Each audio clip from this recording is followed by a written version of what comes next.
네. 안녕하세요. 저는 초보 스프링 개발자가 느낀 지극히 주관적인 네스트 JS에 대한 발표를 맡게 된 백종인이라고 하고요. 그 닉네임은 좀 현실이랑 분리됐으면 좋겠어서 네, 다들 아시겠지만 닉네임은 말하지 않겠습니다. 잘 부탁드립니다. 네. 저는 목차를 다음과 같이 정리를 했는데요. 일단 첫 번째 주제로 스프링이랑 네스트 돌아보기라는 주제를 준비했고요. 그 다음이 이건 약간 어그로성이 될 수 있는데 네스트 커뮤니티의 문제점이라는 주제를 준비했습니다. 그러고 세 번째 주제가 이제 빈과 인젝터블, IOC 컨테이너의 동작 차이에 대해서 얘기를 해볼 거고요. 그리고 네 번째가 성능 테스트를 조금 했습니다. 그러고 다섯 번째가 이제 네스트를 공부하시는 분들이 좀 가장 많이 궁금해하실 만한 부분인 것 같아서 취업 시장에서의 이것도 정말 지극히 주관적인 견해를 정리를 좀 해봤습니다. 그래서 밑에 여기 레포지토리 들어오시면은 그 발표 자료랑 전부 링크를 띄워놨기 때문에 네, 코드라든지 다 참조해 보실 수 있으니까 여기 참고해 주시면 되고요. 혹시 마음에 드셨다면 따봉 눌러주시면 감사하겠습니다. 네. 저 일단 네스트를 공부하기 전에 코펙님 방에 계신 어떤 분께서 스프링이랑 네스트랑 정말 닮았다. 그래서 2주 안에 공부가 가능할 거다라고 해서 어, 그 그럴 일이 있을까라는 생각을 하긴 했는데요. 그게 회사에서 실제로 그런 일이 일어났습니다. 그래서 다음 프로젝트가 네스트로 진행될 거니까 이틀 안에 공부를 다 해라 라고 해가지고 이틀 만에 도큐먼트랑 코펙님 강의를 참조하면서 공부를 했고요. 그래서 그냥 일단 추측만 가지고는 IOC 컨테이너가 있겠구나 라는 생각을 좀 했었고, 그러고 도큐먼트에 들어가서 처음 봤을 때 인젝터블을 보자마자 이게 빈이겠구나, 이게 의존성 주입 대상이 되는 거겠구나 라는 생각을 하게 되었습니다. 그러고 나서 컨트롤러라든지 서비스라든지 뭐 레포지토리라든지 그런 주요 어노테이션들을 좀 파악하기 시작했고요. 그래서 그런 것들은 좀 쉽게 파악이 됐는데 모듈에 관해서는 조금 이해가 잘 안 갔어요. 왜냐하면 스프링으로 처음 개발을 시작을 한 게 아니고 스프링 부트로 시작을 하다 보니까 어플리케이션.xml을 작성해 본 적이 없거든요. 근데 스프링에서는 어플리케이션.xml을 저렇게 작성을 해서 이게 빈으로 등록이 될 거다라는 거를 명시를 해줘야 돼요. 그런 것처럼 모듈도 이런 컨트롤러랑 이런 서비스가 프로바이더로 제공이 될 거다라는 걸 모듈로 이렇게 등록을 해줘야 됩니다. 이런 점에서 좀 약간 스프링 부트라는 느낌보다는 스프링이라는 느낌을 좀 많이 받았어요. 네, 그러고 이게 주요 스프링에 있는 어노테이션들인데 그 서비스와 컨트롤러가 아니고 레스트 컨트롤러를 주로 쓰긴 하는데 레스트 컨트롤러도 한번 타고 들어가면 컨트롤러가 나오고요. 결국은 저 레포지토리도 보면 다 컴포넌트라는 걸 알 수 있거든요. 그래서 이 컴포넌트는 뭐냐라고 하면은 그 클래스를 좀 빈으로 등록을 할 때 쓰는 거예요. 빈은 약간 메소드의 리턴 타입 그 인터페이스를 상속받아서 바로 구현할 수 없는 경우에 바로 그 인터페이스를 변환하기 위한 메서드를 등록할 때 빈을 쓰고요. 이렇게 클래스를 등록할 때는 컴포넌트를 주로 쓰는데 인젝터블은 네, 컴포넌트다라고 생각을 했습니다.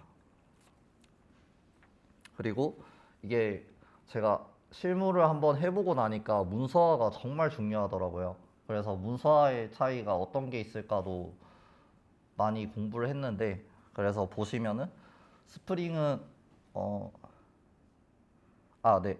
스프링은 보시면 여기 이게 인터페이스거든요.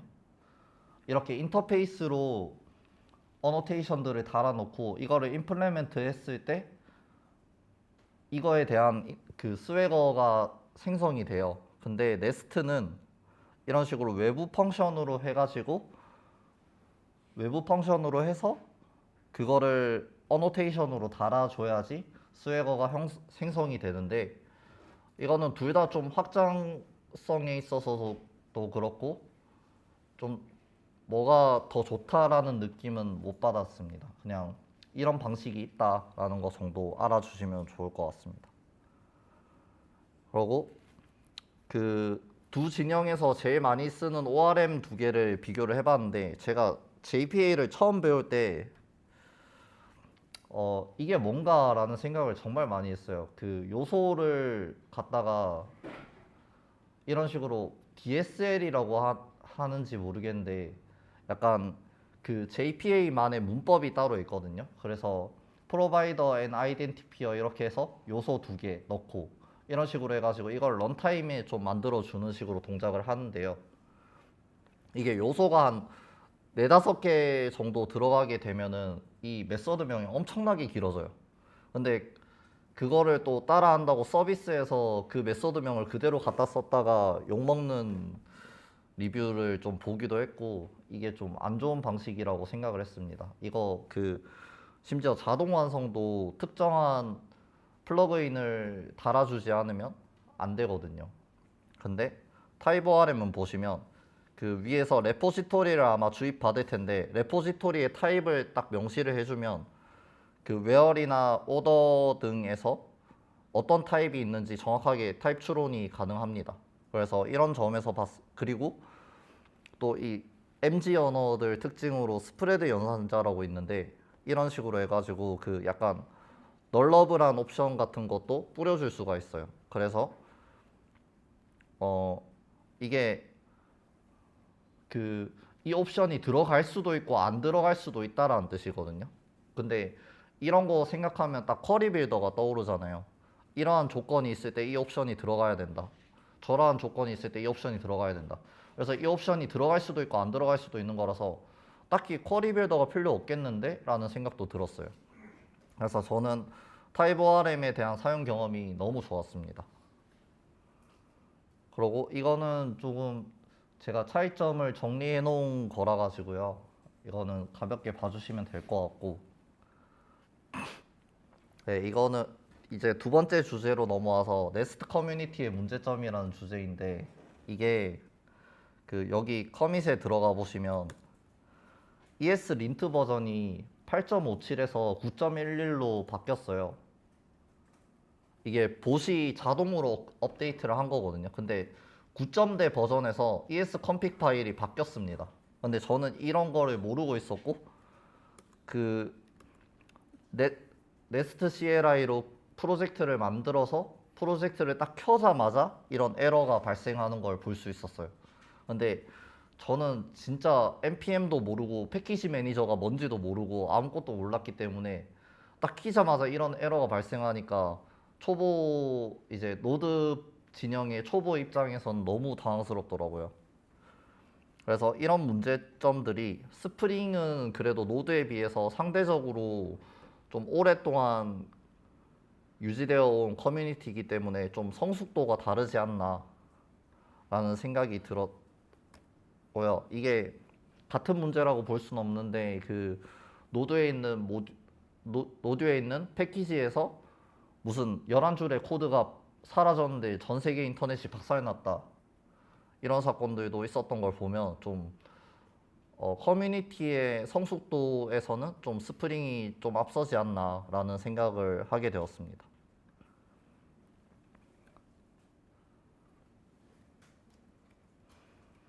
아, 네. 이거는 코드를 좀 보면서 설명을 드려야 될 것 같은데요. 그 빈과 인젝터블의 동작 차이, IOC 컨테이너의 동작 차이 제가 엄청 딥하게 분석한 내용은 아니고요. 이게 어떤 상황인지를 설명을 드리자면 그 게시물 먼저 코드를 보여드릴게요. 이제 게시물 조회 API에서 게시물을 이렇게 조회를 하면 댓글들이 나옵니다. 그러면 게시물 서비스에서는 커멘트 포트를 가지고 있어야 돼요. 커멘트 임포트를 가지고 있어야겠죠. 그러고 댓글 목록을 조회를 하면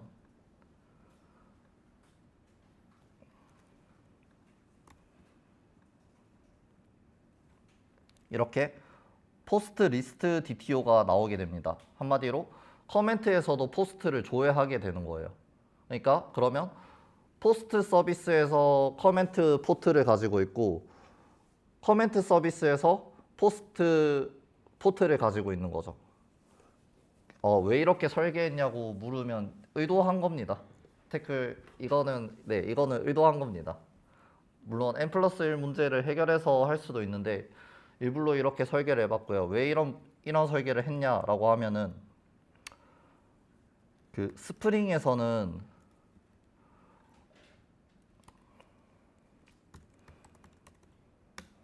여기 보시면 인터페이스로 이게 정의가 돼 있고 얘는 빈 등록이 안 돼 있습니다. 그리고 구현체 레포지토리라는 컴포넌트로 빈이 등록이 돼 있어요. 그리고 얘를 주입받은 데서 보면은 포트 인터페이스를 주입받고 있죠.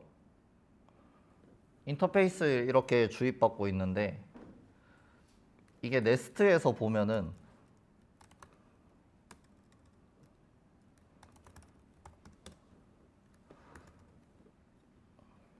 보시면 포스트 임포트라는 포스트 쿼리 어댑터라는 얘가 인터페이스를 임플레멘트해서 구현을 해놨고 그 다음에 인젝터블로 빈이 등록이 됐는데 얘를 서비스에서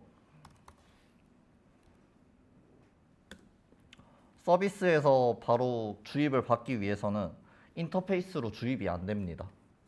그래서 이거를 애초에 등록을 할 때 이렇게 포스트 임포트라는 거를 인젝트를 받으면 얘를 인젝트 해줘라 라고 이렇게 정의를 해서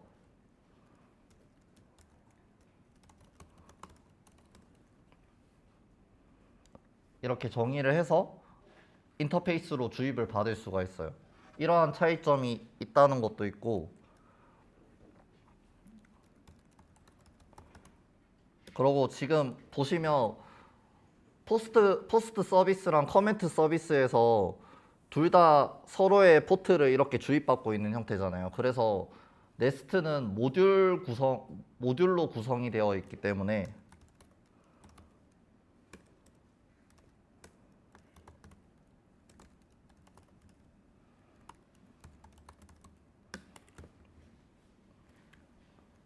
그 포스트 모듈에서 커멘트 모듈을 가지고 있게 되고요. 커멘트 모듈에서도 포스트 모듈을 가지고 있게 됩니다. 그래서 이게 포워드 래프가 없으면은 포워드 래프를 한번 지워 볼게요.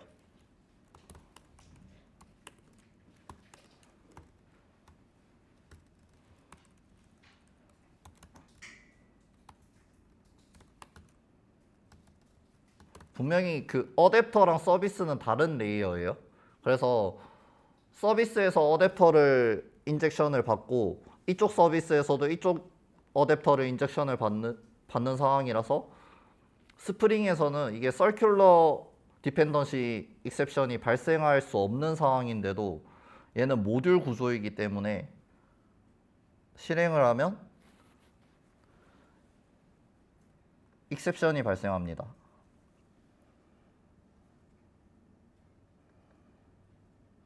캔나덱 잠시만요.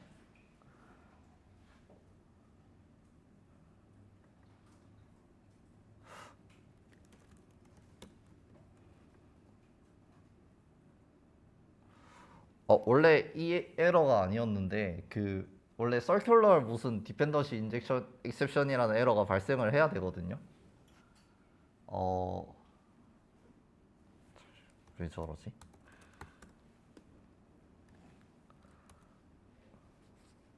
네, 근데 지금 좀 다른 에러가 났네요. 어쨌든 처음에 개발할 당시에는 서큘러 디펜던시 익셉션이라는 게 발생을 했고 제가 실무에서 개발을 할 때도 그런 익셉션이 발생을 해서 이 포워드 래프에 대해서 조금 조사를 해봤는데요. 일단 다 살리고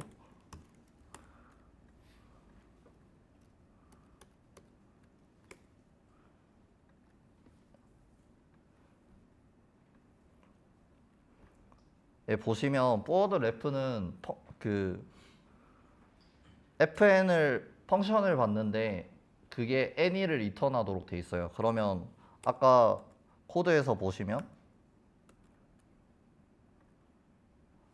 포스트 모듈을 반환을 하죠. 그래서 이게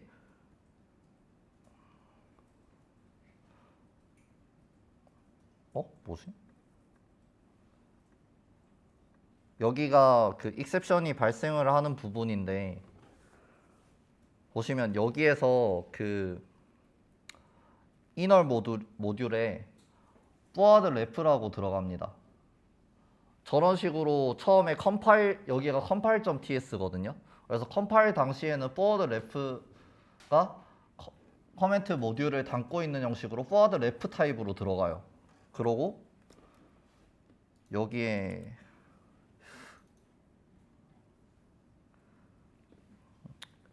코드가 있었는데 실제로 그 인젝트를 해줄 때 그 포워드 레프를 참조해서 인젝트를 해주도록 돼 있는 코드가 여기에 있었거든요. 없어졌습니다. 그 아무튼 그 결론적으로 말씀을 드리자면 이게 포워드 레프가 포워드 레프로 감싸가지고 빈으로 등록을 하고 실제 참조할 당시에 그 포워드 레프를 참조해가지고 하는 약간 레이지 이니셜라이즈 방식으로 동작을 하는 거죠. 그렇게 해서 해결할 수 있다. 네. 열심히 준비했는데 너무 가슴이 아프네요. 디버깅 한다고 2시간 걸렸거든요. 네, 그렇습니다. 그리고 이제 성능 비교에 대해서 얘기를 해볼 건데요. 그 성능 비교는 K6라는 툴로 진행을 했고요. 일단 제가 자바 진영을 별로 안 좋아하기 때문에 앵그라인더는 사용하지 않았습니다. 이 K6라는 도구는 그 프로메테우스를 개발한 쪽에서 개발을 한 뭔가 도구인 것 같은데 일단은 간단하게 말해서 엔진은 고로 동작을 하고 문법은 자바스크립트로 돼 있는 거라고 보시면 됩니다. 그래서 지금 보시면 여기에 퍼포먼스 테스트 폴더에 들어가시면 테스트에 사용한 스크립트들이 있어요. 보시면 이거 자바스크립트 문법이죠. 그리고 K6 자체는 고로 동작을 하기 때문에 약간 버추얼 스레드에서 좀 장점이 있다라고 그렇게 알고 있습니다. 아무튼 이렇게 테스트를 진행을 했고요. 일단 버추얼 유저 수는 1000명으로 설정을 해가지고 테스트를 했는데 일단 게시물 작성 테스트만 봤을 때 TPS가 스프링의 경우 TPS가 167, 응답 속도가 6초 정도 나왔고요. 이게 VPN을 키고 한 거기 때문에 일반적인 테스트보다 좀 느릴 수 있어요. 그리고 네스트에서 게시물 작성 테스트를 했을 때 TPS가 158에 응답 속도가 6초 정도로 사실 얼마 차이가 안 나는 걸 알 수 있는데요.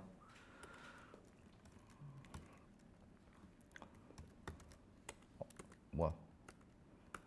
잠시만요. 얘 왜 이러지?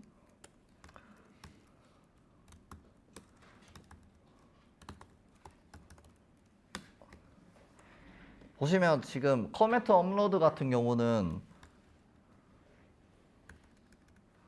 포스트 포트에서 그 포스트를 가지고 와가지고 그 포스트가 있는지를 확인을 해요.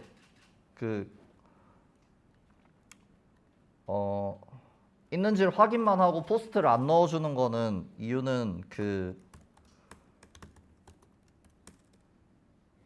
애초에 1대 N 관계를 설정을 안 해놨습니다. 포스트 아이디만 들고 있도록 해놨고요.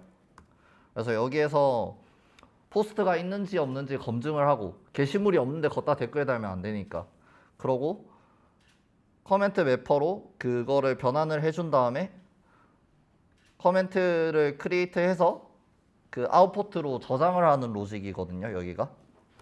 그리고 스프링 쪽에도 동일하게 되어 있습니다.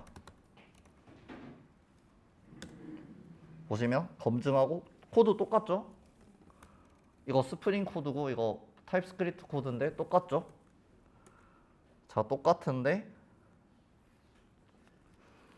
여기에서 차이가 많이 납니다. TPS가 스프링은 TPS가 70 정도고 평균 응답 속도가 14초 정도. 근데 네스트는 갑자기 2배 가까이 차이가 나요. 142 TPS 142에 평균 응답 속도가 7초예요.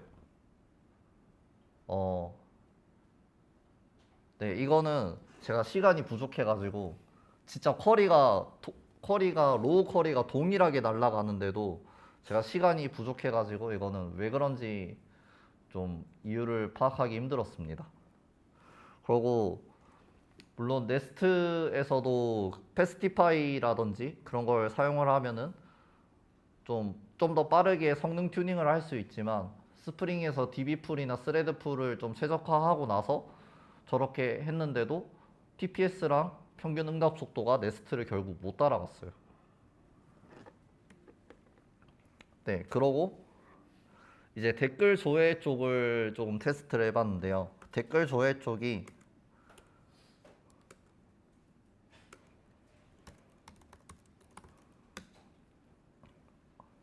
여기 잘 봐주시면 좋을 것 같아요. 포스트를 가지고 와가지고요. 어?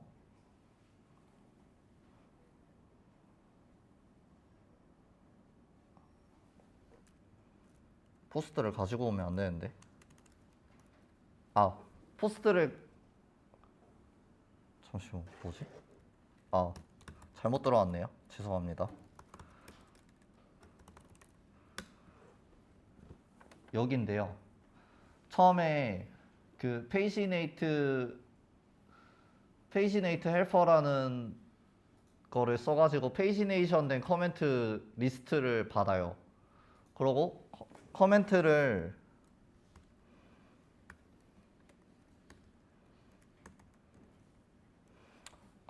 맵해서 돌면서 그 커멘트에 대한 포스트를 조회를 해가지고 포스트 DTO로 바꾸고 그 다음에 커멘트 DTO로 바꿔서 그걸 리스폰스로 만든 다음에 반환을 합니다. 그리고 스프링 쪽에서도 동일한 로직이에요.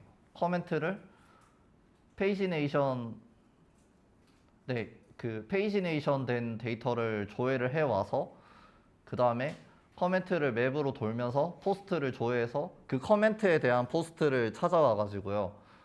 그 포스트를 DTO로 만들고 그 다음에 커멘트 DTO로 만든 다음에 그렇게 만들어진 리스트를 반환을 합니다.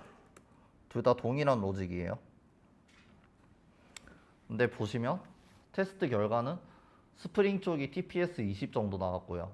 응답 속도 5초 정도 나왔는데 네스트는 TPS 48에 응답 속도 2초 정도 나왔어요. 정말 빠르죠. 이거는 제가 왜 그런지 이유를 찾았어요. 애초에 이렇게 하기로 하고 이렇게 설계를 한 건데 혹시 이 이유를 맞출 수 있으신 분?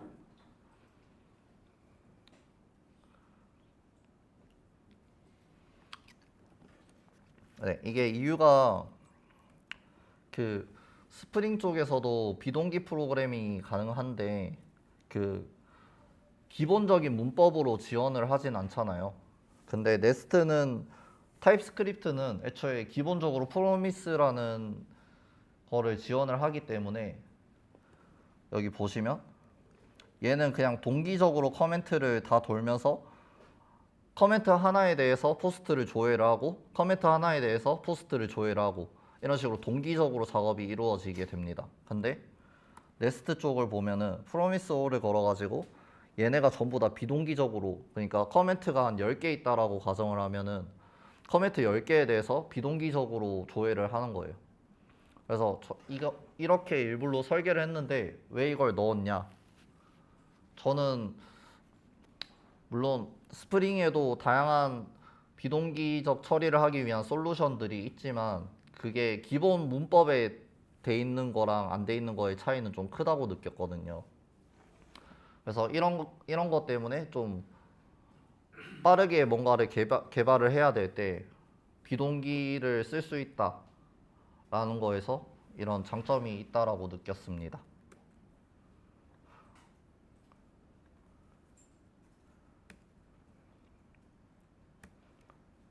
네, 마지막으로 취업 시장에서의 네스트.js에 대해서 얘기를 해볼 건데요. 일단 검색해봤을 때 이미 결과에서 그 자릿수가 차이가 많이 나서 더 얘기를 안 해도 되긴 하는데 그 좀 더 얘기를 해보자면 그 플러터 채용 공고를 보면은 뭐 iOS 개발 N년 차 이상 뭐 Z 뭐였지? 그 iOS 개발 뭐 N년 이상인데 플러터가 가능하신 분이라는 공고가 좀 많이 보여요.